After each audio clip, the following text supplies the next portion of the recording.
فرمایا وہ طلحہ ہے، اے حضرت طلحہ نے، اور یہ مسلمان کی میں ہوئے سن ہجرت تو پہلے ہو گئے سن، یہ خود کہتے ہیں کہ میں ملک شام گیا تجارت واسطے، میں منڈی دے اندر اپنے کپڑے دے تھان بیچ رہا سی تے میں کیا عیسائیاں دا ایک راہب آواز لاندا ہے منڈی دے اندر، کوئی مکے جو تاجر آیا ہے میں انہوں ملنا چاہنا ہوں۔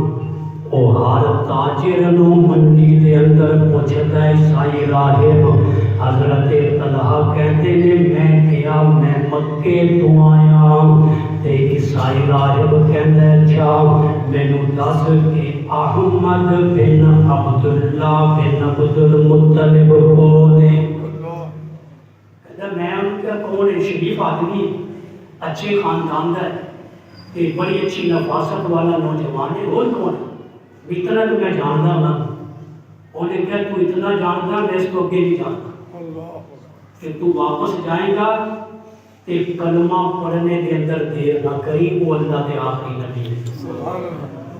کہتے اس راہب نے شام کی منڈی کے اندر میں کیا کہ میں واپس آیا نا جدو مکے تے میں اپنے چند دوستوں نے پوچھا کہ یار میرے راہب نے گل دسی ہے کہ مکے دے اندر احمد بن عبداللہ بن عبد المطلب نے نبوت کا اعلان کیتا ہے، کی گل ہے؟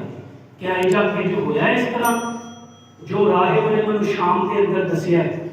تے حضرت طلحہ کہتے ہیں میرے بیلیاں نے دسیا کہ ہاں انہوں نے نبوت کا اعلان کیتا ہے اور ابو قحافہ دے بیٹے ابو بکر نے انہوں نے نبی مان لیا ہے۔ سبحان اللہ۔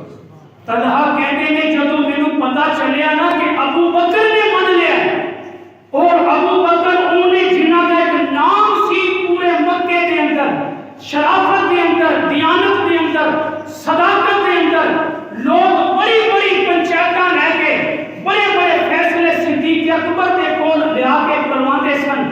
طلحہ کہتے ہیں جدو میں یہ سنیا کہ ابو بکر نے نبی مان لیا ہے پھر میں کیا جی ابو بکر نے مان لیا ہے کہ وہ سچے نبی نے، ابو بکر ایویں ہر ایک نو نہیں مانتے، جے ابو بکر نے منیا ہے کہ پھر طلحہ نے بھی مان لیا۔ پتہ چلیا کہ حضرت طلحہ دے ایمان کا سبب بھی ابو بکر بنے۔ ایک ایمان لے کے آئے جدو ملاقات ہوئی